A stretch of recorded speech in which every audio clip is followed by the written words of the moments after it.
All right, y'all. Welcome back. Welcome back to your favorite WMMA podcast. It's hashtag CB99 Talks, episode 209.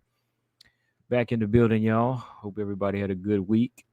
Yes, it feels like it's been a minute. It's been about a week since the last show. But we back. We back to talk some more WMMA. And yeah, we here. I was I was gonna I planned on going live yesterday, but then I just saw a bunch of other news pop up. But then I was like, you know what? I'm gonna wait till tomorrow because it seemed like a lot of stuff was coming out. Yeah, man. I feel like it's been a while. Yeah, what's going on, y'all? What's up, y'all? I feel like it's been a minute. I mean, it's been about what 10 days, 9 or 10 days since the last live. Yeah, last week and last week and some change. But hey, we've been in the building. You know, a lot's been going on.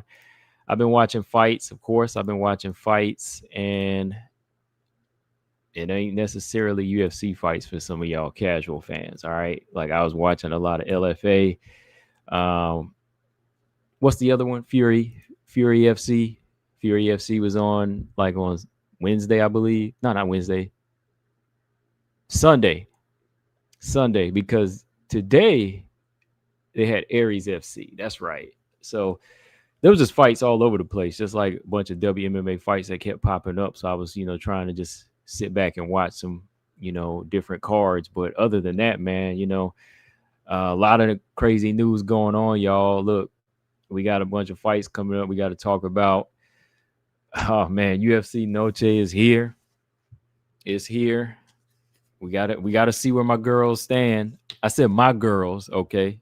I gotta see where my girls stand, Amanda Lemos and Tatiana Suarez. Because look, I like both of them, and right now, I don't know where either one of these fighters stand when it comes to improvements.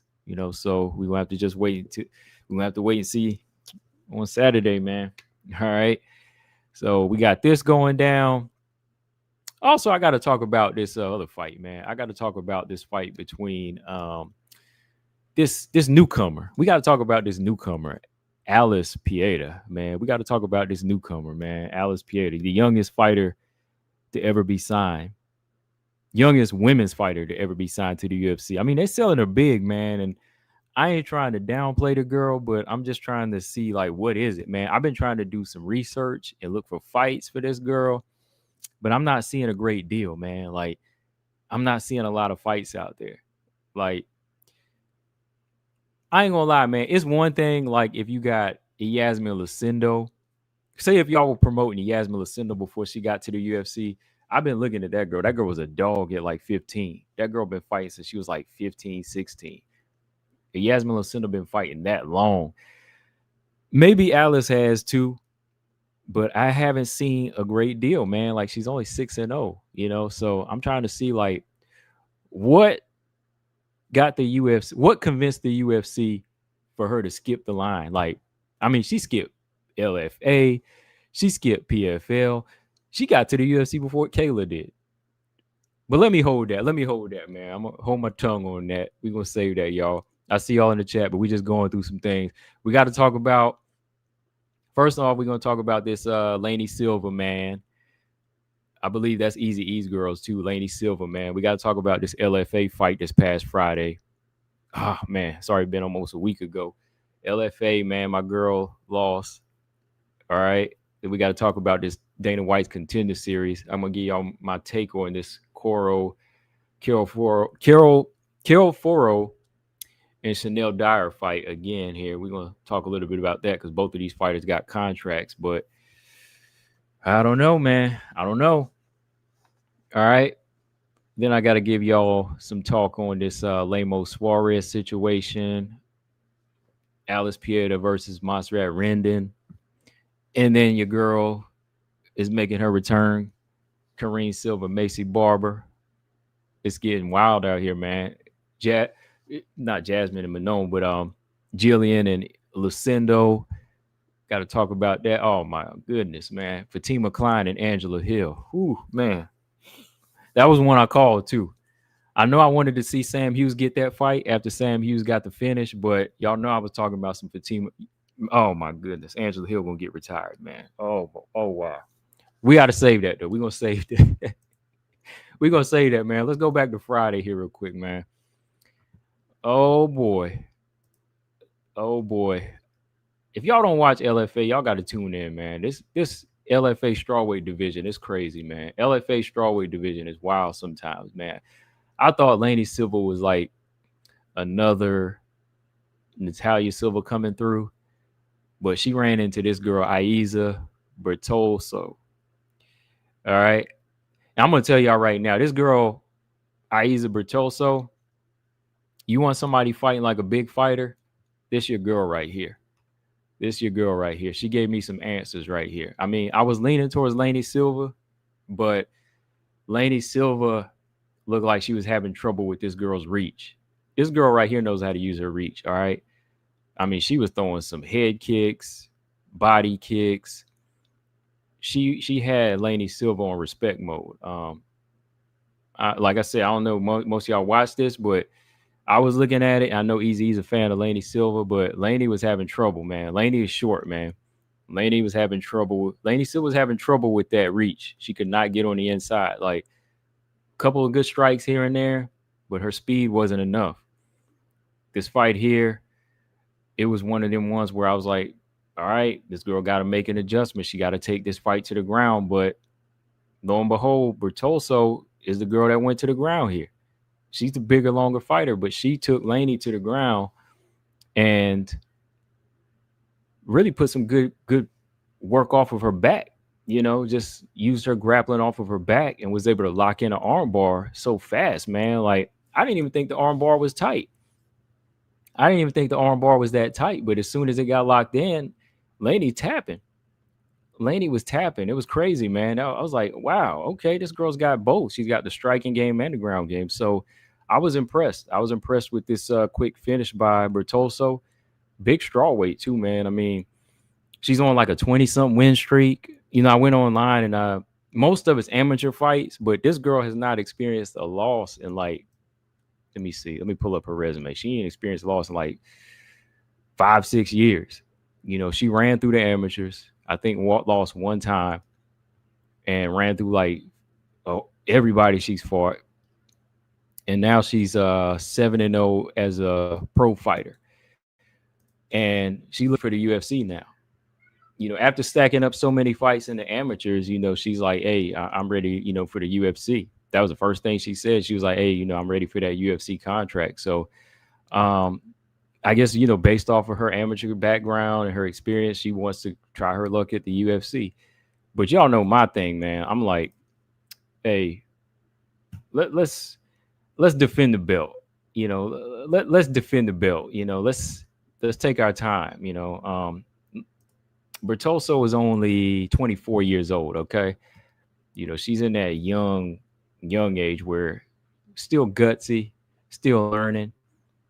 And she's a big strawweight though. She's 5'6", long reach. I think she's like 5'7", maybe like 5'7" or something like that. But they got her listed at like 5'6", but she's like a Joanna height.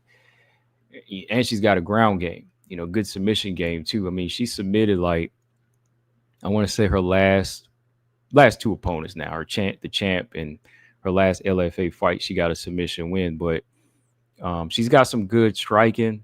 But yeah, she's got a really good submission game too, you know, a good mix of power and a ground game. So I don't know, man, like maybe she could fare well. We'll see. But I just know how it is, man. Sometimes when you get that LFA champion in a rush to get to the UFC, it's just like a big question, you know, because it's a different level. It's a different level. But let me go to this comment section real quick, man. I want to see what y'all talking about. What's up? Easy in the building. BJ in the building, Airmite, Two Beasts, Tay, what's up? Tay in the building. Easy said, hold on, where am I at? Okay, Aiza. Oh, that's Airmite. Airmite said Aiza is dangerous everywhere. Yeah, man, she is. She's dangerous, man. It was a good fight. She's dangerous everywhere. Her striking is on point. You know, her long reach, good jab, you know, good body kicks in this fight. And then that submission game came out of nowhere in this fight. You know, it surprised Silva. Easy said he got to remember the LFA is the UFC minor league. Yeah, yeah, that's what I'm saying. Like LFA, that belt, it changes. It changes. Like answers, it's always good. Like that's what I said, it's always good, like to win that belt and defend it. If you don't hold on to it and defend it, you ain't really gonna gain that experience like that. So it's always a touch and go situation. You might touch the belt, then you got to go in the next fight. Yeah, she's a big strawweight, Air Mike. You said smart tap though. Yeah, better tap early than late. Yeah, it was locked in, man. She put herself in a bad situation. Put herself in a bad situation there. Yeah, I think that Aiza being 24 years old is really, to me, I know they're probably going to sign her. I know you probably are going to sign her at 24, because she's got the momentum and, riding off that amateur record combined with her professional record, puts her in at like what, 20 something wins. Yeah. Yeah. 14-1 as an amateur. So yeah, all of that combined is probably going to get her a contract here, but it would never hurt to defend the belt a few times. That's all I'm saying. But Lady Silva, man, she ain't a bad fighter. Like Lady Silva's got pretty good technique when it comes to her stand-up game. I mean, everybody makes mistakes. It's just, it's MMA.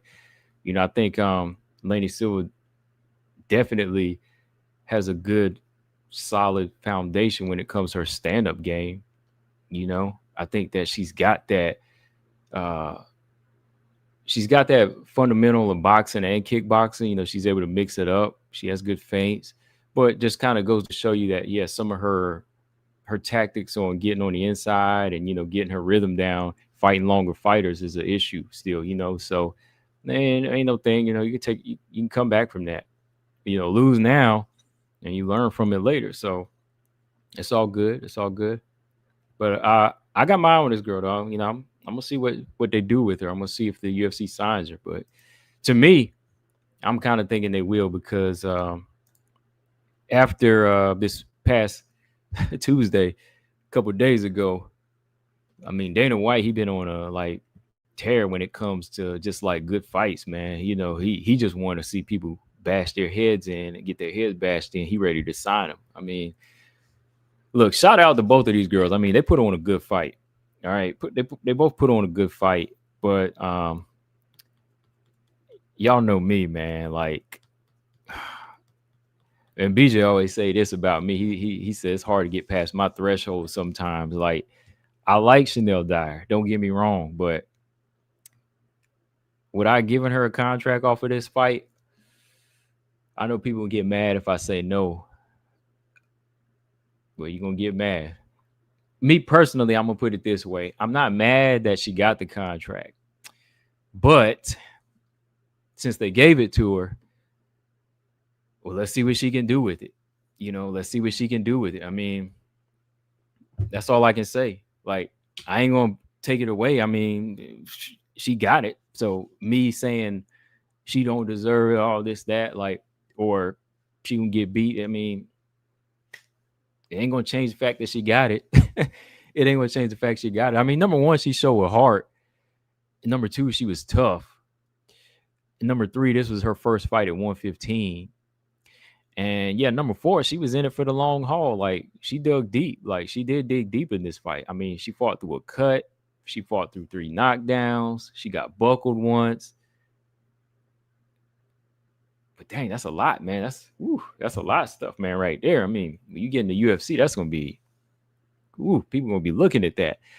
But maybe it was just a weight thing. I don't know. Maybe it was just a weight thing. It's her first fight at 115. But me being a hard critic, man, you know how I am, man. I was looking at some stuff, man. I was looking at that. If you ain't throwing a jab out and you a stand-up fighter, I'm already mad. Look, Tay, I'm already mad. Tay said I'm not mad at the signing, but look, I'm mad at that jab, man. I'm mad at that lack of a jab. If you a stand-up fighter and you ain't throwing no jab out, I'm already pissed. Sorry about that. I'm just saying, like, I'm already on your bad side. I'm on your bad side if you ain't pumping that jab out. You on my bad side if you ain't pumping that jab out. Because number one, Kel Foro, she out there fighting with that Andrade style. Okay. She out there fighting with that Andrade style, you know. Oh, it's all good, Tate. I know. I'm just talking about that majority that they be hating. But I just think that I want to see my number one thing is I want to see Chanel Dyer get there. I don't want to just see her take a beating. You know, she ain't a body to me. She's somebody that I think got potential. You know, so um, that lack of a jab in this fight just really kind of disappointed me because you fighting somebody similar to Andrade here, and that's not a bad thing. Okay, it's not a bad thing because she was fighting, she was putting on a good fight. I like the combinations. I like the body work. I like all of that. But my thing is, you this long and you this tall. Keep it simple. You know, keep it simple. Pump that jab out. Throw that right hand over the top, and work them leg kicks. Set up the head kick. But don't let this girl dictate the pace like that. Like this girl was coming in there with power shots and having her way with her. She was kind of bullying Chanel throughout the octagon. Chanel started to turn it on in round 2 and 3. Like I did give round 3. I did give Chanel round 3. I did give Chanel round 3, man, because she was holding it down and she was putting volume on her. BJ said she got dropped 4 times. Was it 4 times? He said she got dropped 4 times. Was it really? I know it was 3 times in the first round, but I thought that was it. I didn't see any more knockdowns. She got buckled, I believe, in like the second round, but she didn't get dropped. That's hold on. I'm trying to think here. I don't remember seeing it because I was counting them. I was counting them knockdowns. I don't lose count. Like when Yan Zhanan was knocking down Zhang Wei Li, I was counting them things. Gary said Foro hurt her hand in the first round. Oh, she did. I'm sure she did after scoring all them knockdowns. She was getting them. Okay, she did get dropped. Air Mike said she did get dropped. What, four times? She got dropped 4 times? Oh, wow. I missed the 4th. 2B said new video, top reasons women need to start using their jab. Okay. All right. Yeah. Where's that old video I did? I did an old video about the jab. I might have to re-upload it. Yeah, that's what I'm going to do. It's somewhere. I think I did it like 4 or 5 years ago. Yeah. I think it's on the channel. I think it is. Zach, what's up? He said that was looking like Dern versus Andrade. And there was one point she was back against the cage looking like she was about to get finished. Yeah, that's that one point I saw. That the first round, right, Zach? You saw it too, right? I saw that because I was about to put my phone down. I was taking care of some business and I was about to put my phone down, man. I was like, when I saw that coming, I was like, oh boy, here it is. Because she got put into the back of her, her back to the cage and her hands kind of went down. I think part of her wanted to. Yeah, Zach said she was thinking about it. She was thinking about it, but something in her awakened. And I was like, okay, get back in the fight, girl. Get back in there. Yeah, I saw that. I thought I was the only one because ain't nobody really like. I was looking at some breakdowns and like some articles on the fight, and I hadn't really seen anybody talking about that. But yeah, I saw that, man. I was like, when she was in the her back was to the cage, she was getting backed up. She wanted to go down. Easy said if this was boxing, Yang would be champion right now. She was on points from all the knockdowns. Oh yeah, definitely. Yeah. Oh yeah, she would have boxed her way to a decision, man. Hold on, let me go back up here. Yeah, Tay said that's not good fighting like Andrade. That's how you get knocked out. Yeah. And going back to Carol Foro, like number one with her, yeah, her style got her the contract. Dana White loves blood, right? Dana White loves blood. and he loves to see fighters that want to go after it. And I think that's one of the reasons he signed Chanel Dyer. I think he still sees like the I think he sees a few things with Chanel Dyer, like the work ethic and the potential there. And he knows her history. Like the girl used to fight at 125 and she's taking a move down to 115, you know. Again, like the performance was more guts and heart than it was like strategy and technique. Like there's still some things that I want to see her grow in, but no, like it's got to be to me, you know, moving forward, you know, there can't be no room for this many mistakes in the fight. And I'm just because when I'm watching it, I'm already seeing it like a UFC fight. You know what I mean? Not just to impress Dana White, but I want to see somebody in control of the fight. But yeah, the blood is what gets the money. That red and green is what gets him. It's like Christmas, man. As soon as he see red, he see green. He's like, it's Christmas time, so let's sign this girl. But I don't want to see her sign as a punching bag. I don't want to see her come on as a punching bag thinking she got to perform this way all the time. You know, don't do that. So hopefully she learned from this fight. Going back to Carol, though, you know, Carol, I think she needs to really tighten up on what she's doing as far as her defense. You know, her defense really needs to be like locked in. She needs to start moving her head more because she was getting beat too. You know, not beat as in losing the fight, but she was losing. She wasn't losing like she was losing the third round, but she was catching some. You know, she was marked up too. I mean, body work is nice, but moving forward, she got to start grappling a little bit more when she get in there, for real. All right, some of y'all talking about her moving up to 125 again. Yeah, I mean, that's the option. Zach said 125, good frame for 125. Tay said, hope she moved back up. I hope to see her at 125.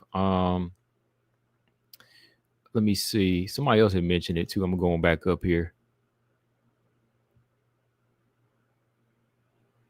2B said, I think it was a Foro thing that cost her the fight. Yeah, that pressure style. Gary said, I think UFC needs strawweight to keep the division exciting, so I don't mind the signing. Yeah, I think that's one of the reasons they wanted to put her in the pool right now is because they need some growth. Like they looking at who's retiring and they looking at where the division is going. You know, with Wei Lee moving up, with so many fighters probably retiring soon, they're looking at that. Yeah, Two Beasts. I think that's the one. The jab's the key. That's the one. Two Beasts. I think it is. Next to a jab, I like I'm becoming a big fan of a calf kick too, man. Like I was watching Sam Patterson get brutalizing, that leg kick this past Saturday. James said you still got Bud.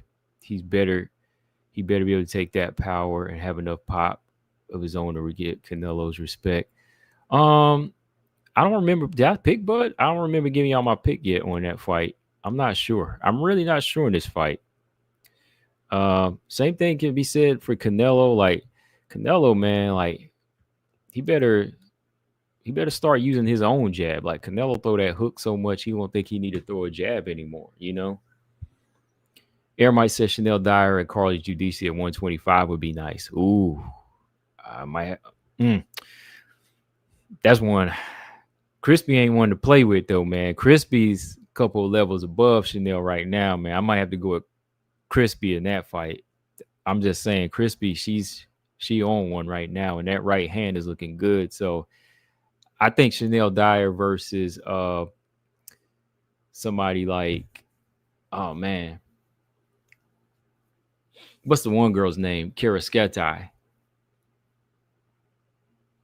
yeah. Yeah, oh yeah, Bud. Maybe Bud, like it kind of changes. Yeah, it kind of changes. I'm not really locked in on a pick on that fight. I really just want to see like where the fight goes, honestly. Crispy needs a body. Wow. Everybody said Crispy needs a body. Hey, she got one in Wayne Kong. That's my dream striking fight. In a couple years, maybe a year or so. Wayne Kong versus Crispy. because somebody gonna get knocked out in that fight. But yeah, I think Chanel Dyer, man. I think that's really what her signing was based off of. I think if she gets like, a couple more, I would say like a few training camps in as a 115er, and just gets on the right training plan. If it works, she'll be good. She'll be okay. She'll be all right. So I don't know, man. I definitely want to see Chanel Dyer do it, like I said, but oh man, she gotta get with somebody like Joanna, man. She gotta get with somebody like Joanna, and Crispy's working with Rose, so y'all want to see that fight one day. I mean, hey, they Crispy's already learning from that former champ. Maybe Chanel need to work with somebody like Joanna to get that striking right. Get that MMA striking right. Should be Crispy versus Montana right now. Yeah, that would be good, man. That's a good body on Crispy's resume right there. Crispy that's a good knockout win for Crispy right there. Get that highlight reel knockout. That's what I'm talking about. Be the first to put that girl away. That's what I'm talking about. Everybody said, I think Wayne Kong beats Crispy. You think she beats her dominantly, decisively, or in a competitive fight? Because I think it would be competitive. I think Crispy versus Kong. That sounds like a King Crispy versus Kong. I think that would be a competitive fight. Honestly.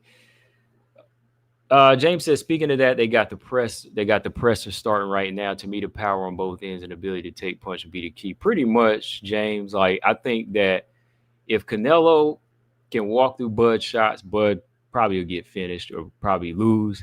But if Bud can be tricky and land some good shots up the middle and be clever with his boxing, it'll make Canelo second guess coming in, and that could be the issue. So it's two different styles of power coming in there that'll see who respects who first. Everybody said, I think Wayne Kong beats. Yep, as we said. Okay, answered that. Gary said Andrade KO Dern, who is fighting for the title. Andrade's style is still relevant, unfortunately. Yeah, I mean, it's relevant because some girls still don't get it. Like, they don't understand there's like 20 blueprints to beat Andrade, And it always will be, as long as she's knocking at least two girls out every year or so, or 2 years when she's in between losing fights. Easy said, I want to see Crispy and Rose sparring session. That's some high level tape right there. Yeah, I like to see that. I like to see that.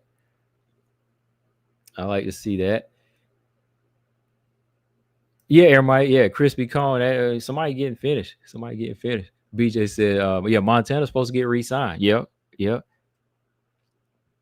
Easy said, Spence tried to bully Bud. We see how that turned out. But that's different now. Bud is strong, though. Bud is strong. We'll see how he looks at 168, though. But Spence, that was different. Like, I don't know if Canelo can bully Bud, but I don't think Bud. We have to see how Bud handles that big boy, man, that 168. Like, let's see if he can push him. All right. So Chanel getting the contract. It's all good. Let's see what she does. Let's see if she takes some fights up at 115. Up at 125, 115. Let's see what type of moves she make. I think it'll come down to who's available, but we'll see. Oh, yeah. Yeah, I mean, yeah, if her division is 115, I mean, yeah, look, they can use her there. Maybe we'll see her fight Alan Carr, right? To lead Alan Carr. Maybe Kiel Foro, since she won this fight, maybe she can fight Vanessa Demopoulos or Melissa Martinez or somebody like that. And they can build off of those wins to see what they got. All right. Okay. Real quick, let's go through some UFC Noche talk. I was just looking to see if there's any more WMMA fights. So we got this newcomer here. She's getting the fight on the UFC Noche against Montserrat Rendon, who is still pretty new to the UFC as well. Let's see, Montserrat Rendon, Alice Pieta, who's 6-0. Montserrat Rendon is 6-1. Montserrat is 36. Alice is 19. So yeah, they're really marketing this thing like even right now on IG, the youngest women's fighter signed to the UFC. But my question is, okay, like, is she the youngest power puncher? Like, when Macy Barber got signed, like, is she the youngest knockout artist? Is she like the youngest submission artist? Is she taking people out like that? Like, what are we selling this as outside of her being the youngest? Like, I don't know. Like, what are we gonna, what can we really base this off of? Like, all right, let me look at her resume here. All right. So she debuted in 2023. So she was probably 17 years old. First round chokeout, first round knockout, first round knockout, first round ground and pound, second round TKO, one decision for Cage Masters. No PFL, of course. No LFA, no Cage Fury, no Invicta Championships, none of those fights. Okay. All right. So 1, 2, 3, 4, 5. 5 finishes, one decision. And some organizations that are not really known. Some fighters that don't really have big resumes. Let's see. The first opponent she fought was 0-1. Her second opponent was 1-6. Her third opponent was undefeated, 0-0. This other fight's ineligible. I don't know why. So technically, she's only got 1, 2, 3, 4 wins. Okay. She fought an undefeated fighter again at 2-0. She beat a 12-8, and she beat a fighter with 21 fights, but that was her first decision. Okay. All right. Sometimes that math, when you look at it, it kind of adds up, man. That math starts to add up. I don't know, man. Alice Pieta, I saw a couple of her fights, but I just don't really think that she's I don't know. Like, I'm not seeing the monster. I'm just not seeing the monster. I was looking at a couple fights earlier here, but I'm just not seeing it. Okay, she's 19. She's 5'10", 71-inch reach. She's a big bantamweight. She is a big bantamweight. Girl got some size, but hey, we seen Megan Anderson with size, right? Macy Chason got size, but unless you ain't like Kayla and you know how to use your big self, you ain't really doing much, right? Montserrat Rendon, Easy said, get her out of here. Hey, man, she might get her out of here. She's going to be a test for Alice. She might be a good test for her. He said, we'll see what the UFC saw when she collects Rendon's head. Well, I don't know. Like, I don't know who's collecting whose head here, because I'm not really seeing a lot of footage here to sell her as like a young, big killer. Outside of her being young and big, I mean, maybe she'll benefit off. Maybe she's gonna do something. I don't know. Maybe she'll do something with it. But I'm looking at Rendon. She's kind of more of a boxer, little clinch fighting in there, and I think this might turn into a striking type of fight. But it could be tailor made for somebody as big as Alice too. To land some of her big power shots. From what I'm seeing, she's got a lot of first round finishes here, but there's levels to it. Finishing this many girls on the lower level doesn't really mean you can go in there and knock out a bunch of girls. Just ask Jacqueline Amram, right? You ain't gonna submit everybody. Like, jump into the UFC, you gonna get a warm welcome, right? Ermite said Alice fought a couple of 7-Eleven cashiers prior to this. Okay.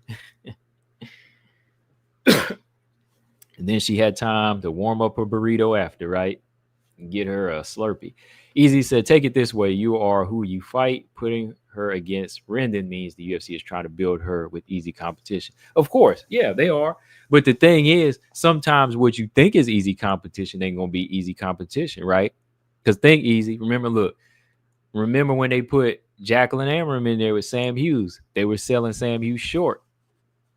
I think, yeah, Sam was like the underdog. And everybody was saying, oh, she gonna get submitted. But she got taken into deep waters in that fight, and she learned from it. She learned, oh, I can't go in there and submit everybody, Because Michelle Montague, you know the girl from PFL, she's gonna be fighting, and they're giving her kind of a soft touch in Luana Carolina. Luana Carolina ain't really a bantamweight, so they're signing a few bantamweights. Might jump on tomorrow and do a little video talking about those, because there's a few bantamweights I'm looking at to see like how far they get. Let's see if they get to the top 15. We'll see. Tubi said, to be fair, she almost did get Sam out of there in the first round. You know the Brandy song, 2Bs? You know that Brandy song? Let me see. Tell me you know what Brandy song I'm talking about, Easy E. Not Easy E, but 2Bs. You know what Brandy song I'm thinking about. As soon as you said almost, you know what I'm talking about. I'm gonna have to. I'll put the link there. Just see. If you don't know, I'm gonna put it in the comment section for you. Tell me you know the song I'm talking about, because if you don't, I'll send it to you. Easy. Air might know. He said almost doesn't count. There you go. Right there. Easy said Rendon is at risk of getting cut if she beats this girl. Promotions do that. Happened to this guy I trained with years ago when I signed on for a Bellator fight and whooped the prospect. Yeah. Mm-hmm. That's the crazy part. Marcus Bell, what's up, man? What's going on? You say, yo, convo in chat. What's up? All right, man. Delphine is fighting in 2 days. Oh, yeah. I saw the French girl, right? Delphine. I saw her on IG. Like, I passed by it, but I didn't look at her fight date. Okay, Gary says she fights in 2 days. Okay. I read somewhere that Delphine could have fought Teresa Blader, but it got scrapped. Oh. Yeah, I was passing by her on IG today. I didn't read any other information on when she was fighting, but okay, 2 days. All right. I guess Saturday, huh? Okay. I don't know, man. I'm gonna go out on a limb. I think that maybe the UFC knows something we know. We'll see. If Montserrat ain't gonna take this girl in the deep waters and school her, I think that Alice might be getting a first round finish here. Okay. I'll keep it simple because I don't know a great deal. They're trying to get her in, and we'll see where it goes from here, right? Okay. This is the big fight for us, right? But it's on the prelim, so we don't have to wait too long. Suarez and Lemos, man. Suarez and Lemos. A lot of questions got answered from the Weili fight from both ladies. Do I have to say it? Oh, man. Should I say it? I like both of them, but look, Weili is their mom, man. It's just how it is, right? We just gonna be real, man. Weili went in there and she put the law down on both of them. Weili showed you how important it is to be like water, right? Don't be a boat coming around Weili, man, because you're gonna get shipwrecked. Weili put that work in. Yes, Paul. Paul said Weili's daughters. Yeah, we had to say it. Weili's daughters. Weili's daughters. Okay. I hate to say it, but yeah, it's true. I mean, Weili didn't lose a round against either of them, right? Between both of these fighters, Weili won 10 rounds. 10 rounds. And I have to bring all this up, man, not to be funny, but I'm just saying, just to say, where they really both stand in a division that's evolving them, man. That's just straight evolving, man. they really lacked that ability to switch it up. Like what was going on in there? Like especially Lemos. Like Lemos hadn't had as many injuries as Suarez. Like I'm gonna cut a little bit more slack on Suarez because of her inactivity and a lot of stuff going on. But Lemos, she was in the groove. She was in the groove, fighting, being active, watching what Zhang Weili was doing. But a lot of stuff that you hear fighters say, like when they training and they getting prepared and they doing this and they doing that, it wasn't coming through in the fight. Like again, two beasts, lack of a jab, right? Lack of a jab. There was no jab in there from Lemos, in a couple of her fights, even leading up to the Weili fight. And lack of takedown defense, lack of footwork, a lot of different things in there just showed me that sometimes getting stuck in one gear, being a specialist, right, is going to be your downfall. Suarez, Suarez, she's in a position where she should have been before the Weili fight. So again, that's why I kind of cut a little slack here because of injuries. And now she's doing a fight that I wanted to see her in. I wanted to see her fight Dern, Verna, or Amanda.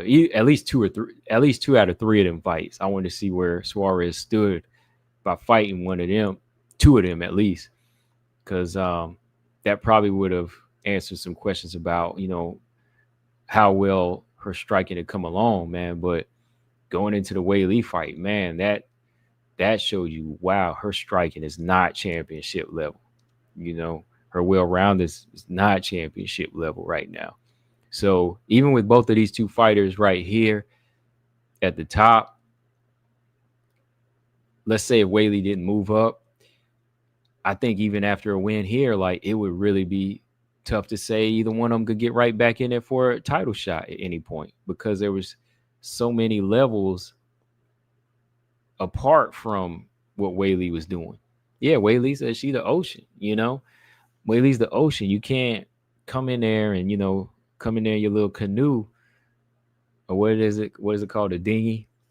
You can't come up in there in the little dinghy boat and think you're going to ride these waves like that. Nah, you can't ride the waves in there like that, man. You got to come in there stronger. Like you get flooded.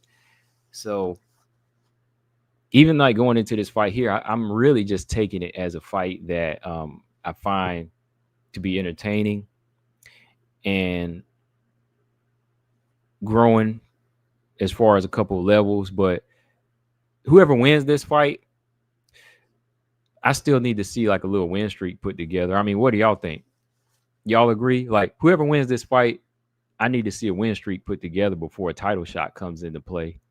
Like Suarez, if she wins this fight convincingly, she still got the, she's got to at least put another 2-3 wins together.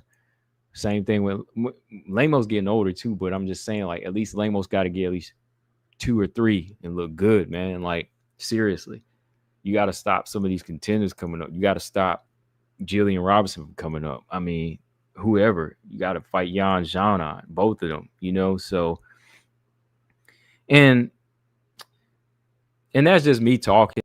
But now that the champion is gone too, they'll probably throw one of these fighters in there sooner than that, because much like Dern said, Dern admitted, I'm not ready for a Weili, but I'll fight Verna for the belt, right? So I think a lot of these fighters are in that same position. Like they can fight for a belt as long as it's not in Weili's hands, Same way Dern said that. I think that's kind of where I stand with fighters like Suarez and Lemos. Like they could win, whoever could win this fight, they could go ahead and say, all right, yeah, I'll fight Verna Dern winner, but they can't do that with Weili. They just can't. Let's see. Marcus said Lemos will need a jab and she will need to do better with defending takedowns. Yeah. Two things she needs to do, but two things it's almost like she refuses to do, Marcus.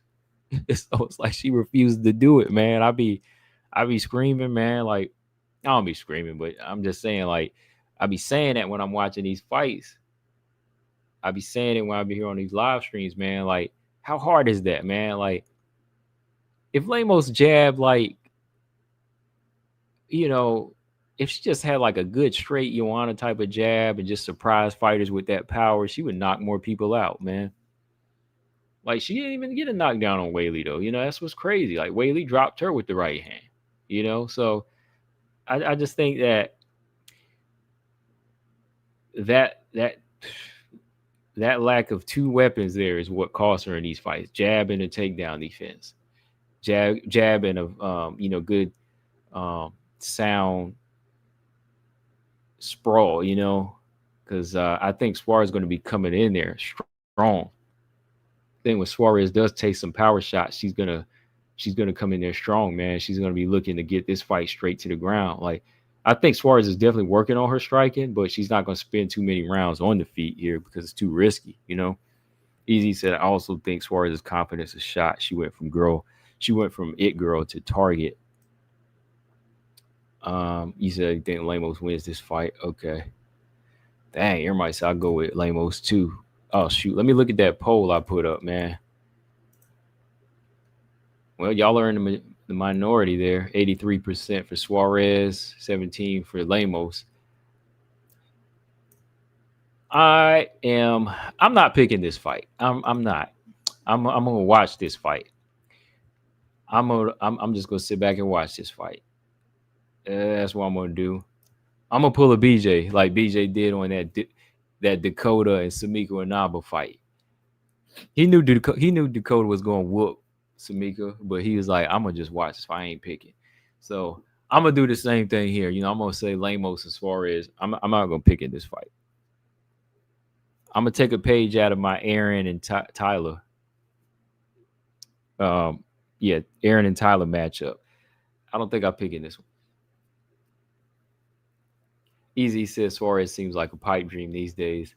I mean, the same thing could be said with Suarez. I'm not Suarez, but Lemos too. You know, the same thing can be said with Lemos. Really, like, I mean, just when I think she can grapple, you know, she getting submitted by Andrade and Verna. You know, just when I think she gonna knock a girl out, you know, she getting outstruck.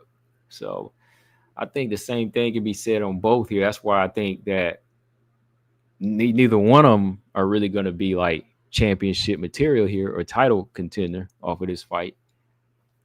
2B said, "Do you think it's a lack of work? Wait, do you think it's lack or work? Oh, do you think it's a lack of work ethic or lack of funds for one-on-one training for takedown defense?" I think it depends, man. Like, I think sometimes it could be a lack of funds, especially when you see like the same people in training. I think sometimes, unfortunately, you know, we don't know everybody's financial situation. You know, some fighters might try to cut corners and they try to work with what they have. So the things that we say they need or they really should be seeking, it's like they can't get it sometimes, right? Because it comes with payment.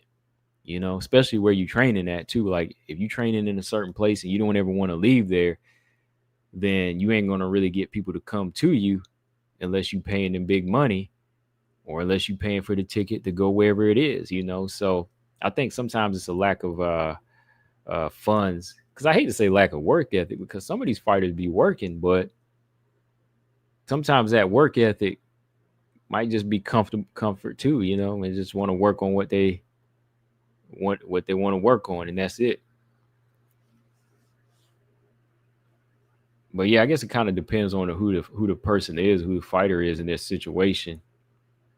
Air might said Bertolso will replace her older sister Amanda Lemos in the roster soon. Yeah. Might pick up where she left off too.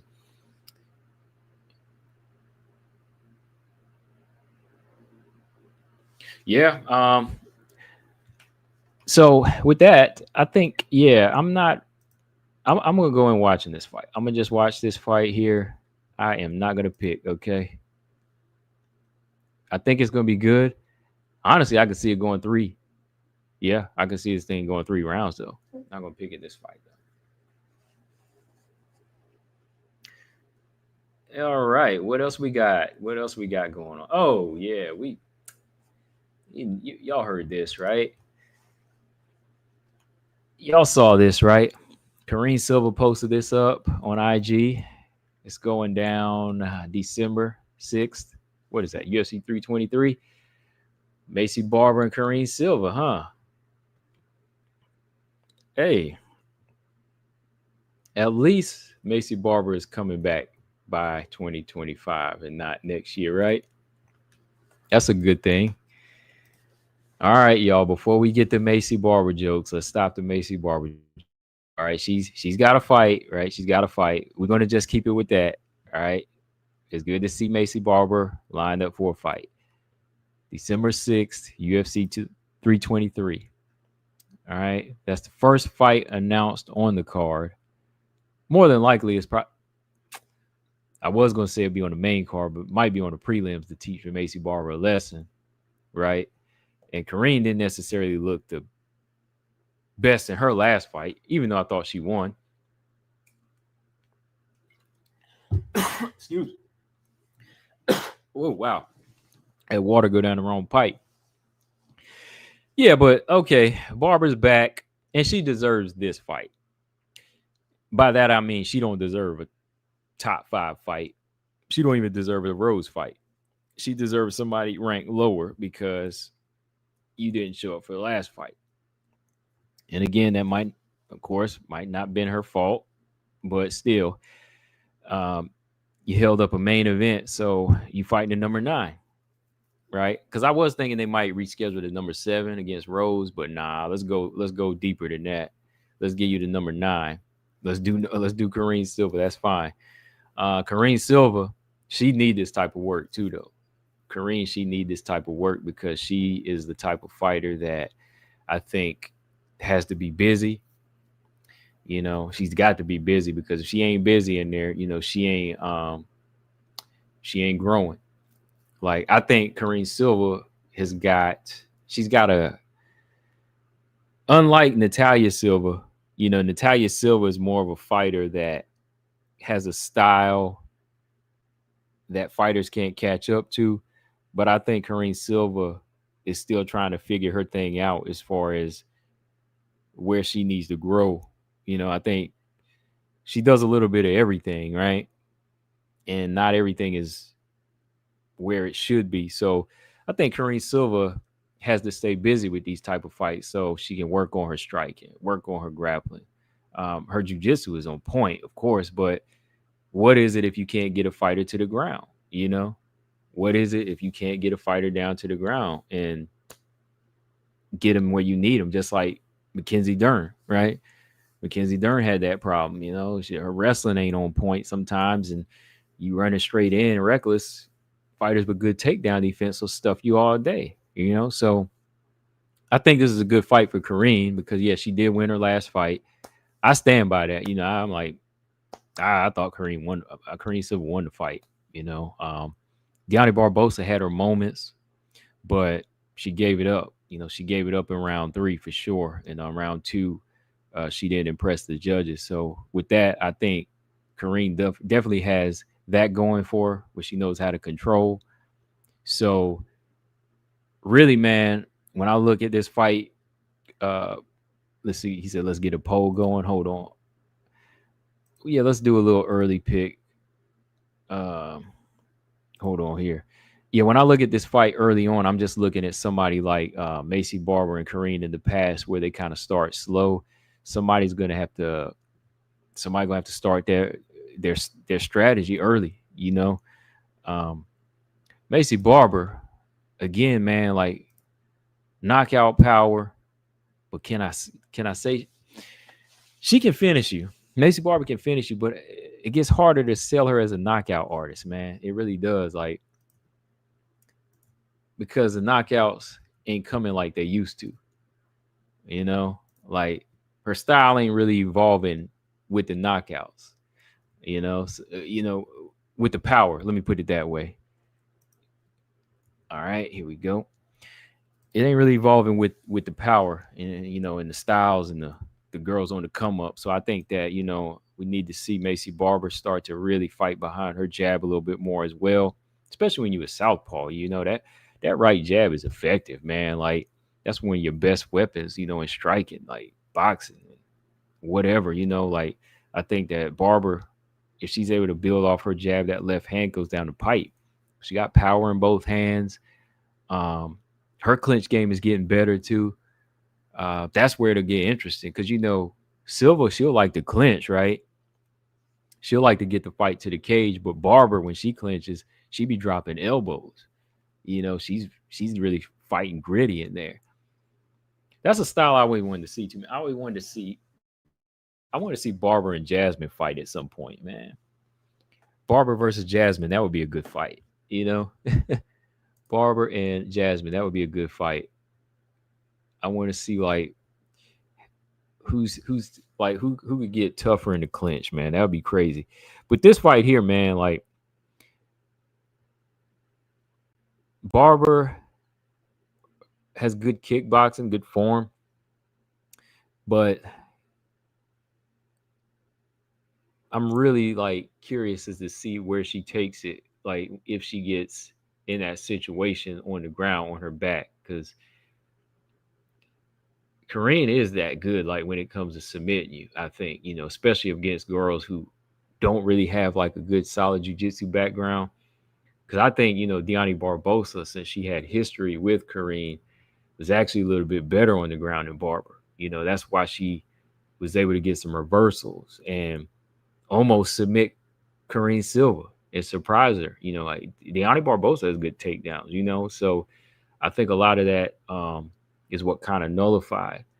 I don't nullify the Silva's attack, but the one thing here, is Barber's going to have to get that power respect early. She's going to have to get that element of power on Karine Silva to keep her back.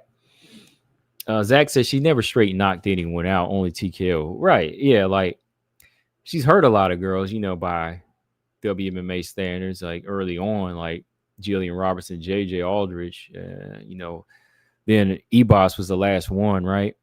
But yeah, she's never really like starched anybody like that. So even going into this fight here, like I don't know if like her power is going to be something to really own Karine Silva like that, but it's going to be it should be a good fight though.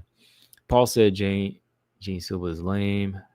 Oh yeah, Deani Barbosa is dangerous here, Mike. Yeah, she is dangerous. She's a dangerous fighter. I just think she needs to really start to tighten up on what she's doing, and yeah, I think she could get in the top 15. Pretty strong too. Marcus said if you watched the Karine Silva fight and Arujo fight, Karine was lighting Arujo up. Yeah. That was a good fight. Yeah, Arujo was landing some good shots in that fight, and yeah, she won that. That was an eye opener for Karine Silva. So, she better hope Macy's not as busy. Okay, she better hope that Macy's not that busy in here. And if she gets Macy in the clinch, she's gonna have to be careful to not stay there too long, or she got to stay in there long enough to get the fight to the ground. That be it. But don't linger too long because you might catch some elbows. And yeah, that's all I got to say for right now because the fight's still like 3 months away. We never know what could happen, but yeah, we'll hang on, talk more about it later. BJ says Silva's defense isn't there to be trying to brawl with Macy. Macy will handle Karine in the brawl. Yeah, Macy's tough when it comes to like showing out, like just brawling. Yeah, she's tough there. Like I give her that. Sometimes it's tough for her to be in like a rangy, calculated fight. That's her thing. That's why she falls behind. That's been her thing. That's why she's had a lot of questionable decisions because. And that's what I'm saying. If Karine Silva was a little bit smarter on the feet and knew how to control the outside, I would see her more so being able to take this fight against Barber. I could see that. Like if she knew how to control the outside and stay busy from the outside, she could win it. Because Barber gets a little, I don't know, like she gets a little lazy. Maybe not lazy, but she procrastinates from the outside. I remember Uriah Faber was like, "Come on, Barber, we got to pick it up, pick it up." A lot of shadow boxing, against Miranda, Chikagan, Andrea Lee. I believe there's several other fights, but if you fight her in close quarters, that's where she really starts to thrive. Montana, Ebos, some of the Chikagan fight, whenever she started getting on the inside a little bit, she was much more effective there. But yeah, we'll see. Gary said Kareem couldn't submit Ariane De Silva.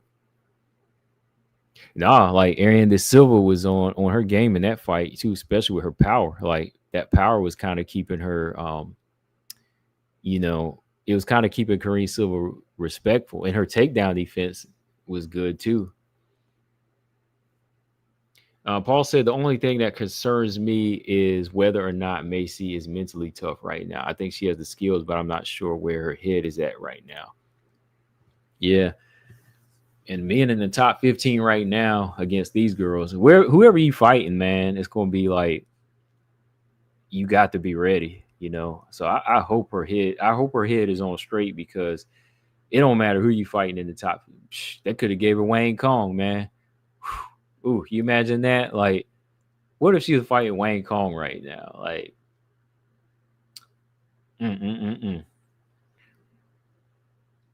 definitely not going 3 rounds. I'll just say that. Like, there'll be blood in that fight. There would be blood in that fight. Closer said, how do you think these two would match up against Wei Lee? I think Wei Lee, style-wise, I think Wei Lee and Kareem would be a little bit more competitive. Yeah. But I could see Wei Lee winning. Again, it's MMA, but I think style-wise, I think one Macy Barber, again, that waiting from the outside and procrastinating would kind of cost her in a fight. And I think Wei Lee's strength would be effective too, like against Macy. Like, honestly, like she likes to get down and dirty. She likes to wrestle. I think that she match up well against Macy, actually, to win. Now, if you want a dangerous competitive fight, or one that Wei Lee might get submitted in, I think that'd be Kareem Silva.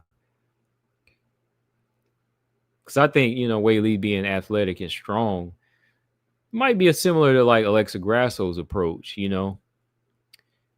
Not as like sound boxer, but you would see her like popping Macy Barber from the outside, I think, with speed. And even in the clinch, like you would see her like clinch Barber, take her down, and out wrestle Barber a little bit more. But I think if you try to wrestle Silva like that, I think Silva's already got it in mind, like where to submit you and how to get you in a position. So I think that style-wise, Silva's much more dangerous. But let's say if Wei Lee moved up and you want to match her up to get her in the top 5, they both were there, I would match up against Barber.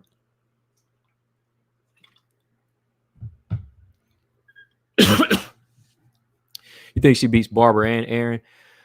I mean, yeah, that's possible. Like Aaron too, because of the speed with Barber, like just being real. Like I think Aaron has more of a chance than Barber does to me.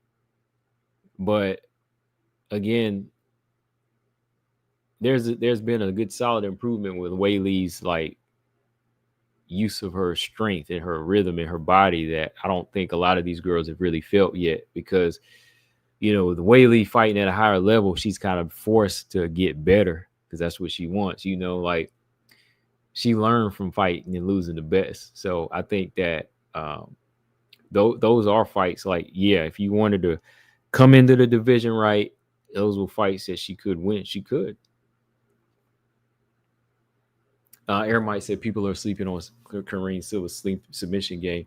Yeah, I think a lot of people kind of slept on it, but you got to look at who she was fighting too. Like uh, Silva's defense got better over the years. Arujo, she's not going to be easy to submit because she's a black belt. So as the levels go up, her submission game is still hot, but she's just got to come up with a better strategy against who she's fighting. But yeah, I agree with Paul too, though. Yeah, Macy's she's got to be in this fight. She's got to be in it mentally, for sure. Uh oh. What is this? Uh-oh. I heard some people saying this is Angela Hill's last fight. What y'all think, man? Uh-oh. Angela Hill making her return. Fatima Klein. I'm sorry if we're talking this fight up, Angela, but hey, that's the way it goes. Dang, 2 months too. After losing to Yasmin Lucindo, she going right back in against Fatima Klein. I'm sorry, Angela. I'm sorry for talking about this fight. I tried to make it. I thought Sam Hughes probably would beat her too, but still, I wanted to see this fight because it's time, man. It's time. Like Klein has just won 3 fights, maybe two fights, right? Yeah. 2 finishes, and we do see a lot of promise from her. So let's get it. Let's get it. Fatima Klein making her return. Last fight was July, so 5 months. That's a good training and turnaround time. I did want to see her come back before the end of this year too. She's young. Get you 3 fights a year until you get to the belt. This will be her 3rd fight this year. 2 finishes. Imagine the energy she's coming with right now to get another fight. She's coming for another finish, So this is going to be a crazy fight right here. You got Angela Hill, who's always willing to be a test. I mean, everybody she's been fighting, man, Angela Hill has been that gatekeeper for. I mean, Pinheiro, Gomes, Ricci, Souza, Lucindo, Ducote, Loopy. Some of them she beat, some of them she couldn't, and I think it comes down to a really consistent, strong, young fighter that's able to put her in an old woman state. You know what I mean? And I think that girls like Ricci did it. What is her name? Ricci did it. Yeah, Ricci did do it. Lucindo did do it too. She was kind of big. She was kind of putting that strength on her. And I think, look at Fatima Klein, man. This is a big straw weight. This girl's 5'6", long arms. Likes to strike too, but she can take you down. So I think, yeah, any way she wants it, really. Any way she wants it. This is a good test for her, but I don't want to overhype it because, yeah, Angela Hill can be dangerous. But if she goes in there and executes, she could go in here and just win it however she wanted to. Maybe a few adjustments will need to be made, but where fighters over respect Angela Hill, I think Fatima Klein is going to come in with a game plan. Like I think she will come in with that game plan to say, hey, I don't care what you do. I don't care about your jab. I don't care about your cardio. I'm taking you down. I think any way Fatima Klein wants to get in here and put that work in this particular fight, it's up to her.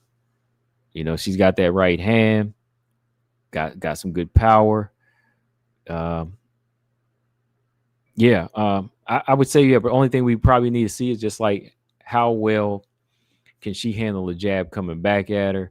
And if Angela Hill shows up, how will the gas tank be on Fatima Klein's side? Like, was she gassed from fighting somebody like to move around? But, Angela hadn't really been showing that in her last few fights, So aside from experience and even really good takedown defense and maybe a few like good angles, I don't really see Klein having a tough time right now with the Hill being on such a decline, you know. So, what do y'all think, man? What y'all think? BJ said Loopy whoops Klein. Okay. To be said, I can't wait for this one, but don't sleep on Hill though. If Karine had next level BJJ, she would have submitted Ariane like Jasmine. I don't know. I think it depends on your fight strategy though, man. Like Jasmine, it wasn't necessarily Jasmine's BJJ, man. Like I thought Jasmine came in there and just muscled that girl and put the blanket on her. You know what I mean? Like it wasn't just like the BJJ. Like it was like a mixture of everything. Like she bullied that girl. You know, she straight bullied her. Tubi said her lack of success with taking Martinez down concerns me though. I don't know. Angela Hill don't really move like Martinez, so I can't really base it off of that. And when I look at like the fight approach, like I think maybe she wanted a couple of takedowns, but then she kind of settled into her stand-up game and was fine with that. But that actually impresses me more, knowing that if she couldn't get the fighter down, she knew I can stick to this stand-up game, you know? Like that impressed me a lot more because I hate to say it, unlike some wrestlers, you know, where they get stuck in that mode of chasing, they don't have no other weapon to go to. But Klein winds up knocking Martinez out, which was all the more impressive, you know, because Klein was like, all right, if I can't get her down, I'm gonna beat her at her own game, you know, and that says a lot to me. That shows me that she has an ability to adapt. She ain't, you know, she wasn't stuck in one trick, you know, because I think if we didn't see her have to do that, then we would just call her, oh, a grappler. Oh, she's one dimensional. Oh, you know, all she does is take people down. But seeing as she didn't take her down, she was able to adapt and knock the girl out, you know? So that's how I see it, you know, like she tried for the takedown, say, okay, it didn't work. Let's do it this way. And that's what I think going in against Angela Hill. At this point in Angela Hill's career, I think Fatima Klein will be able to say, if I can't get this girl down or she keeps getting up, I can beat her on the feet too. Jasmine's a bully. Yeah, Jasmine will bully a girl. You know, Jasmine will bully a girl. You know, she's not just, you know, focused on one. The Jasmine, she bullied Lipsky like that. But this fight should be a good statement maker, man. If Klein puts in that work, this fight gets her ranked, and we're gonna see like what level she's at in this fight. If she goes in here and gets a finish, that says a lot, man, because we all know Angela Hill is hard to finish. You know, to be on the safe side, Closum said, can Klein finish Hill on the ground? I think she could submit. I lean more towards submission. I don't know if she could like TKO her. I lean more towards Klein being able to finish Hill on the ground. Yeah, I think she could. I think she could. Like, if Hill is going downhill, you know, I think that Klein's mean streak and how she, you know, she goes in there. I think she could. I think she really could because Hill's been submitted. You know, Hill's been submitted. She's been closer. She's been getting submitted more than she has knocked out, right, in her career. Like, Hill's never been knocked out. Like, Hill's been choked out by Rose. She's been submitted by Randa. A long time ago, she got submitted by Carla Esparza. But of course, since then, her submission defense is a lot better. But I just think that Klein, man, this girl, like, you know, she's gonna be in here trying to bully, man, and she's gonna try to find it. She's gonna find it.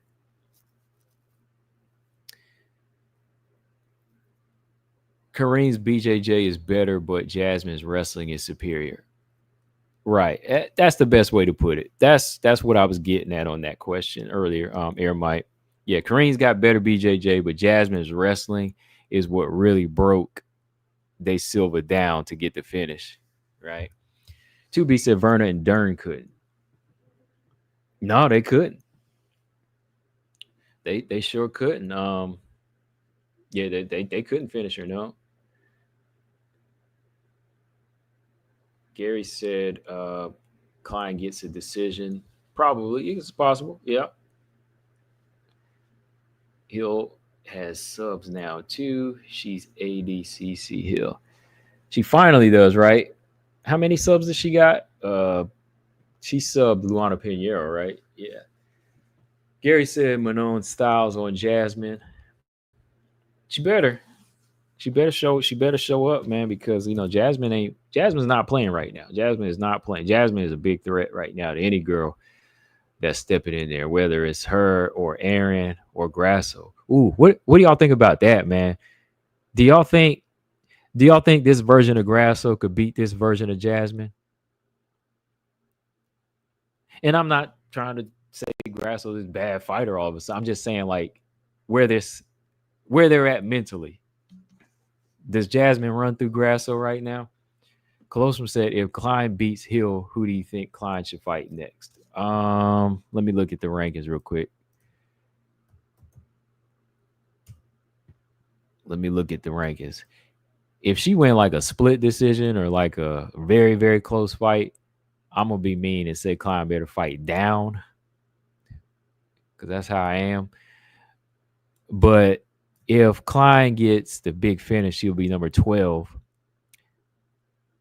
Let's say Fatima Klein becomes 12 or 13. She beats Angela Hill. Uh-oh.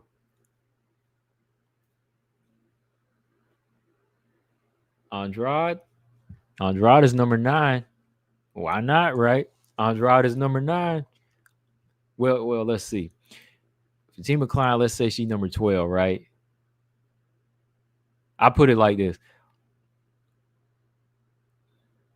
Let me see.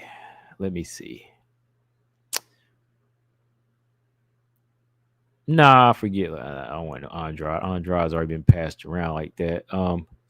Lupi or Ricci? I want Lupi or Ricci. There you go, Colostrum. Lupi or Ricci? Yeah, let's say Lupi or Ricci. Let's do that. BJ said yes. Yes to what? Oh, the question I was asking. Are you answering that question, BJ? Yes. Yes, Jasmine. Close said Jasmine is a threat to everyone. Agreed, except for Natalia. Oh yeah, that's check the record, right? That's a fact. Natalia, the only girl right now can smile because she put it on her. Natalia is right here. See, Natalia's on this Natalia level. Silva, I'm sorry, I just like I miss your voice. Valentina, it's okay that you don't know me now. The biggest problem will be you forget me when I beat you, baby. You know I had to throw that out there. And Jasmine want that title shot. I was like, you can't get that title shot. Gotta get behind Whaley and Natalia. Even if you do beat Manon. G Frank said, I think Grasso can win, but Valentina exposed that lack of takedown defense pretty thoroughly. Jasmine will definitely test that wrestling. Yeah, I think so. Okay. Yeah, I definitely think so too. Like, that's something I think she'll be going for. Closum said Klein versus Lupi. Yes, Klein versus Lupi. Like, I think with action, if you really want to test, I just said Ricci because she's a little bit in a reasonable place. But if I really want like the action and the test, Fatima Klein and Lupi Godinez would be the one. Jasmine is currently Natalia's daughter. Oh yeah. Yes, sir. That's yep. She got it. Yeah. Mm-hmm. Yes, sir. Yeah, BJ said I answered the Grasso question. Okay. Hey man, BJ said this version of Jasmine could beat Grasso. Man, come on, man. Where's the love at, BJ? You pick Grasso to beat Valentina, man. Like, don't do that, man. You can't do that. Ride with your girl, man. Come on now. Y'all are hurting my feelings with how y'all treating Grasso. Gary Baldwin said Alexa Grasso is going to struggle with wrestlers in the long run. Yeah.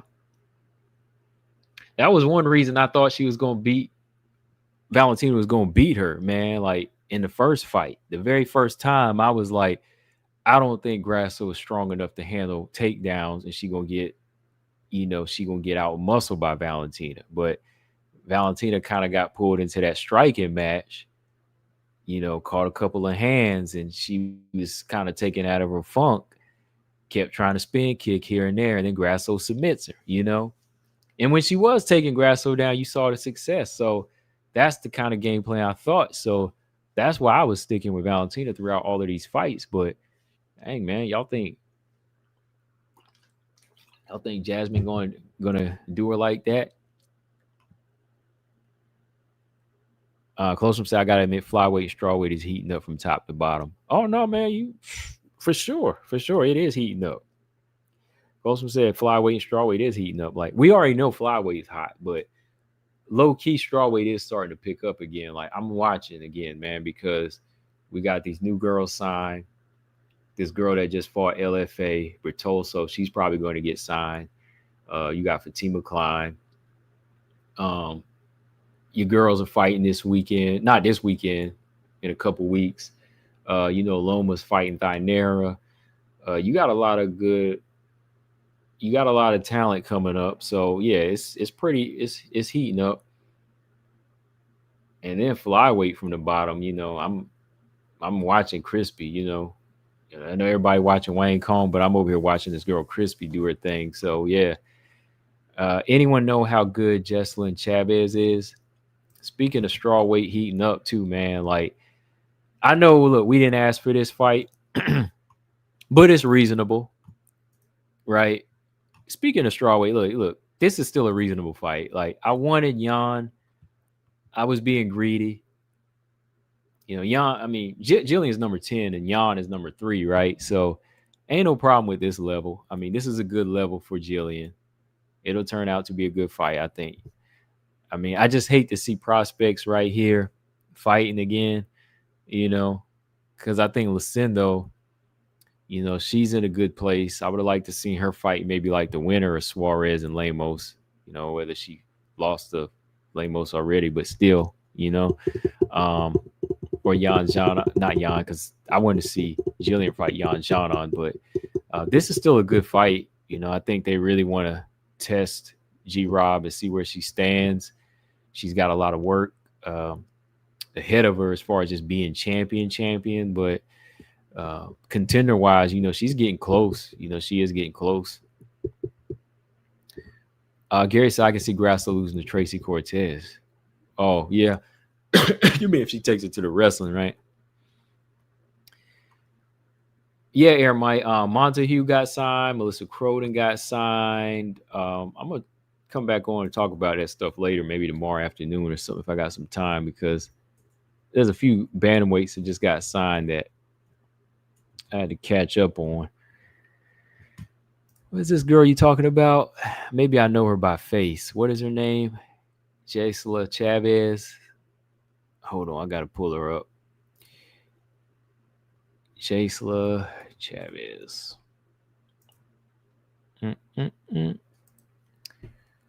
Brazilian girl, 5-0. I might have seen like some of her fights. She seems like she's still young and up and coming. I got to go back and look at some of her fights. Wait, is she fighting on a contender series? Oh, wow. Yeah, she fights, in 2 weeks? Yeah, she fights in 2 weeks. Okay. Yeah, I have to go watch. Let me go watch her, because she's 5-0, trying to come into the flyweight division. Ooh. Hey. Yeah, I gotta watch her, man, because we gotta see. Like, are you ready? Are you really ready for this flyweight heat? 5-0. You better have seen some things. Jack flyweight 28 or 29. Let me see. We have a girl that's 5-0, 5'7". Oh, 28. Okay, she 5'7". Like, that's kind of a big, she a big flyweight. I'm gonna have to check out some of these fights. Axel, what's up, Axel? Axel said, is Lucindo ranked? Oh yeah, she's ranked higher than Jillian is. She's ranked number 7, right? Yeah, ranked number 7. And that's a good fight for Jillian. So definitely, they ain't gonna give Jillian anything ranked lower than that at this point in her career, right? She moving up. 2B said, just don't forget everybody is food for G Rob. Not everybody. All right. Not everybody. Maybe everybody below, but look, I know we cheerlead, but hey, man, like, not everybody. BJ talking about some facts. Hey, man, look, we'll see. We'll see. All right, she was supposed to fight Regina Tarrant at 135. That fight was canceled. Okay. All right. Yeah, I'm gonna have to look in her a little bit tonight. I'm gonna see what's up with her just to prepare for this contender series. All right. But yeah, that's pretty much all I got tonight as far as fights, upcoming stuff. I don't have anything against this fight with G Rob and Lucindo. I think it's going to help G Rob grow. And likewise, it'll tell us if Lucindo is well rounded. Can she shut down the submission game?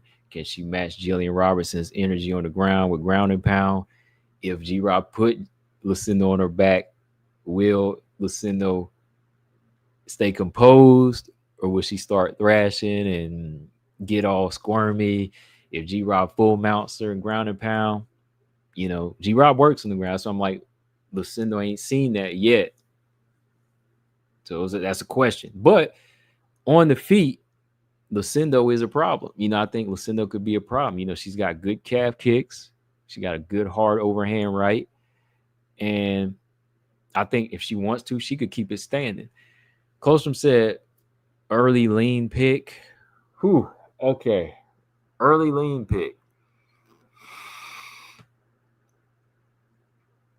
This is just an early lean now. Early lean.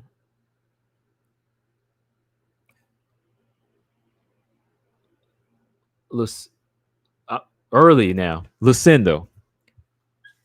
I know. I like where Robertson's headed, but I just think that Lucindo's been fighting some high-level fighters over the past couple years right now. Marina, Lemos, Angela Hill. She's already fought some of them names that G Rob hasn't, and I think it's forcing her to get better. And, strawweight's been her home for a while.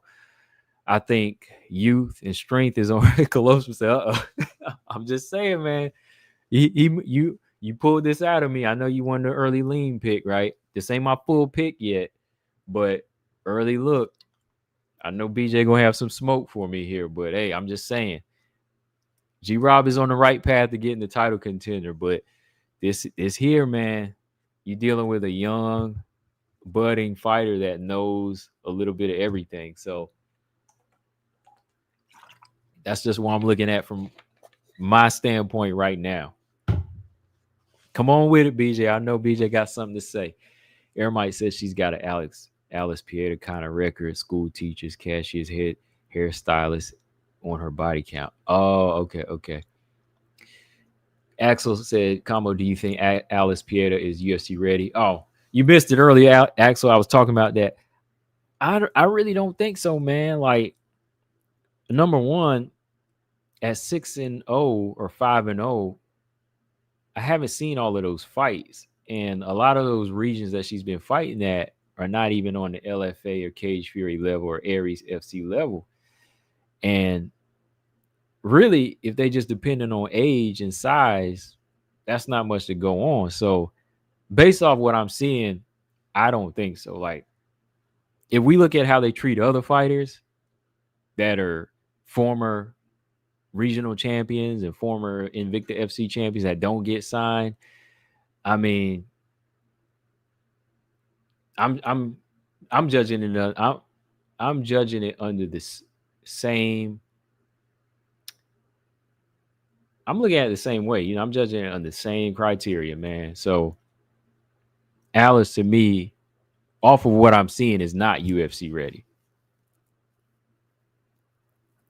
I mean, I've seen a lot of other young fighters, man. They've been running through people. Michelle Montague already fought in Bellator, PFL. She's ready to go, I think. When Jacqueline Cavalcanti won the belt, she was ready to go. But I haven't really seen anything like that from Alice per se, So I don't think so. I don't think so. Maybe she'll prove maybe she'll prove me wrong in this fight. Maybe. Because I've said some champions from LFA weren't ready, and they weren't. What was the one girl's name? Petrovic. Ivana Petrovic. She got signed and got cut, so hated that I was wrong about it. I was hoping she would have got better, but it's just how it is sometimes. To be said, ultimately, UFC wants a female version of Alex Pieta. Right. They want somebody that's going to come in there and thrash. I mean, if the UFC played their cards right, they could have got a Dakota Ditcheva, right? But apparently that money ain't speaking. Haurigi versus Foro. Ooh, Zach, you trying to... Now, man, like if Foro lands something big right now on Haurigi's chin, like, no. I'd hate to see that. Haurigi got to tighten up on her defense, man. Yeah, it's not Alice Pieta's sister. They're trying to sell it as Colostrum, but yeah, it's definitely not, right? His sister is his sister fought in LFA. His real sister fought in LFA. Like Pieta's real sister is a flyweight. She's a lot thinner too. She's long and thin. She fought that one girl, Helen Peralta, and lost. Yeah. Everybody might say Aline. Yeah, that's his sister. She fought in what is it, that karate organization. She did a fight over there. So people can throw that out. They keep trying to push that as his sister, but it's not.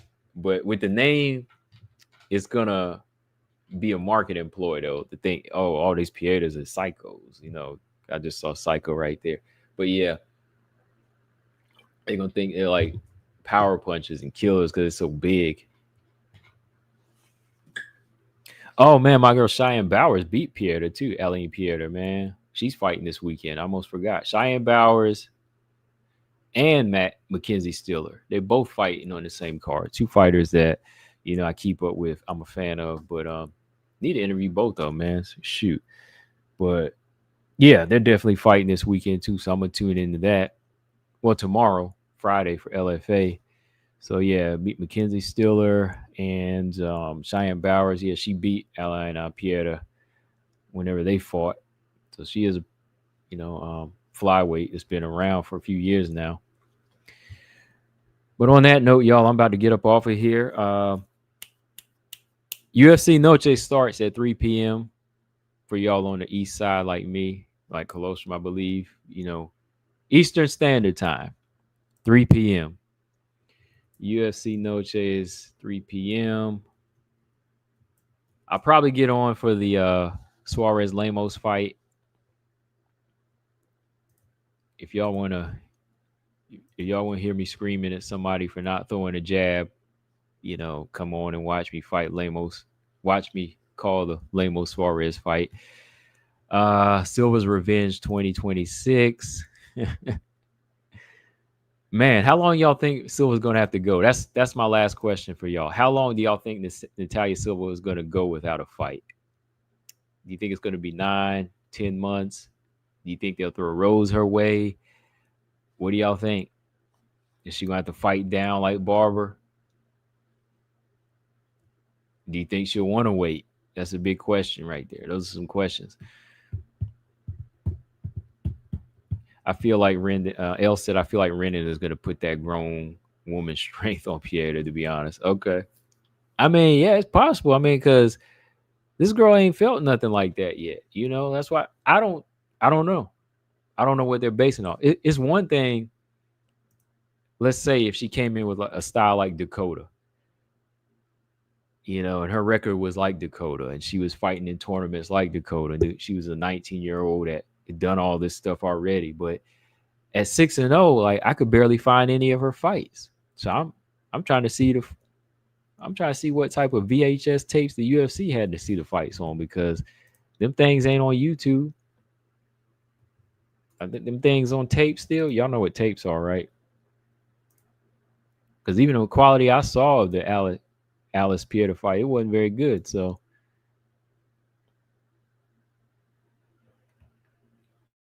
Natalia will maybe fight. No, Aaron's book. Yeah, Aaron is fighting Cortez. She's running it back with Cortez next. Aaron might. That unfortunately that they missed the boat on that one. Yeah, just nobody's left after they book Rose. Yeah. If they do Rose versus Alexa, it's a wrap. She ain't fighting till summer 2026. Oh man. And honestly, I think they should do Rose versus Alexa, because I think mentally and physically, like, and just style wise, that would be a good fight.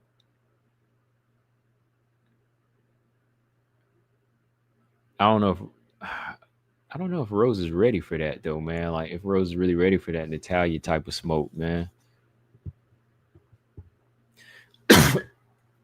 I mean, she might be a little bit more prepared than Grasso is. I'll say that.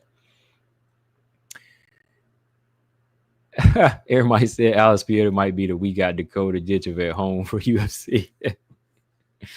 I don't know what you mean. Yeah, we got McDonald's at home.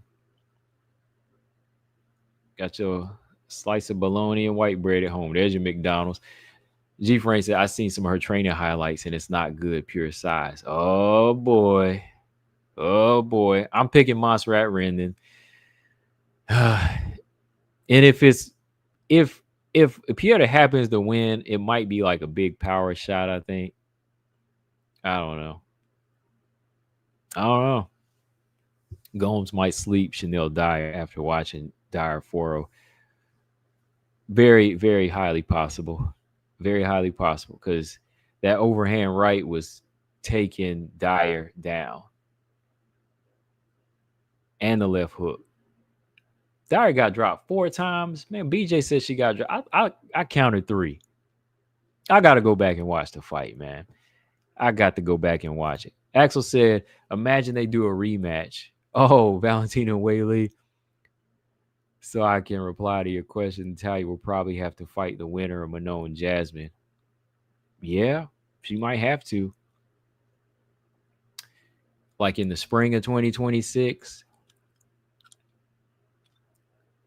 Let's say Manon wins. She comes back in the spring. She would be the only one available for her. Or Jasmine might have to run a rematch back if Jasmine wants that title shot. Gomes will likely flatline the current Chanel. Y'all are wrong, man. Oh man. Chanel got dropped 4 times. That's what BJ said. I counted 3. Well, one less ain't a good look. I might have to do a what went wrong on that one, man. What y'all think? Well, I'll tell you what went right. She got a contract. But it's all good. Closer said, if the Whaley that fought Lemos show up against Valentina, who you got? Let me see. That Whaley was dangerous. That Whaley was dangerous. That version of Whaley did a little bit of everything. You know, she landed some good punches. She had some good wrestling moments. But she got a little wild with takedown, almost got submitted too, right, with the guillotine. That version of Whaley, let me think. That version of Whaley has a good chance because if she can get on the inside and get Valentina in a certain position, this is what I was saying in the other day in the panel. If she's able to put Valentina at least like on one leg, she can land some ground and pound. Because Wei Li ain't gonna just hold you; she's gonna land ground and pound. So it might make some rounds interesting. I'll say that. Like that version will get in some shots.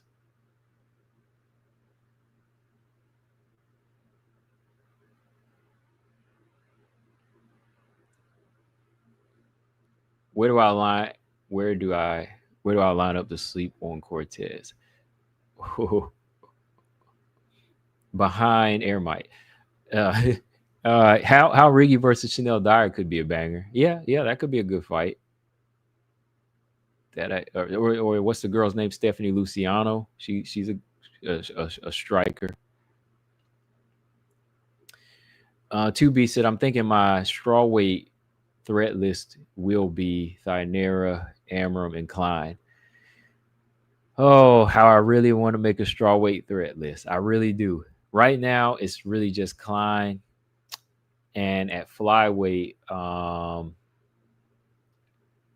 it's I hope I can throw Crispy in there at some point or Wayne Kong. I really want to make one for strawweight, man, but I got to see what Thynera does. If Thynera can go in there in 30-27 or finish Loma, that's crazy.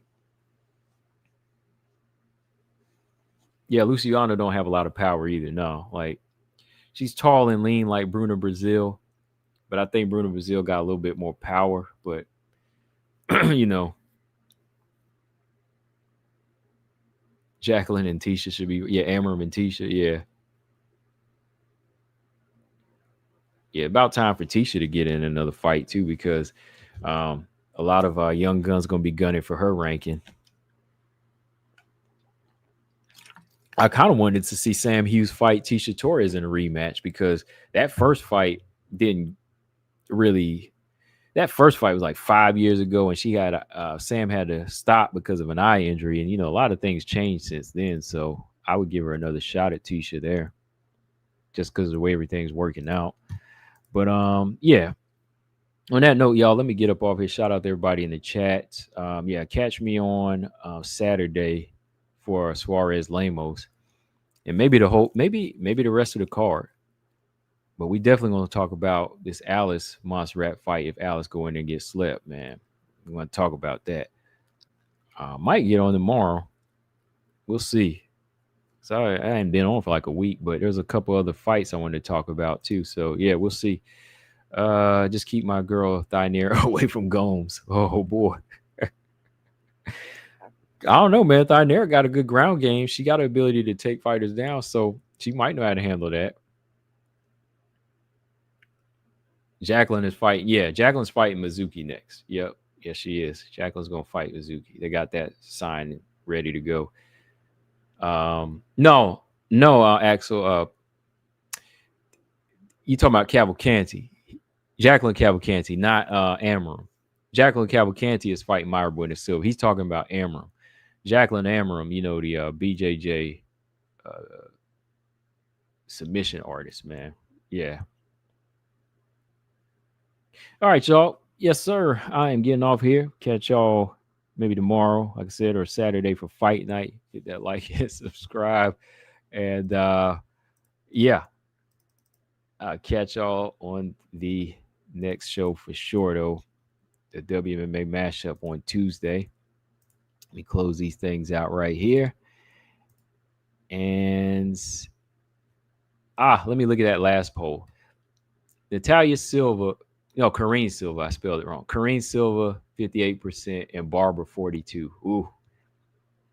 Did all y'all vote on that? I'm sorry, Paul. Paul asked me to make that poll, too. Karine Silva. Everybody got Karine Silva beating Barber. Not everybody, but Oh, somebody just voted. It went from 54 to 46 now. Okay. I mean, it's a fight that Barber needs, though. It definitely is. All right, y'all. But I'm out. Peace.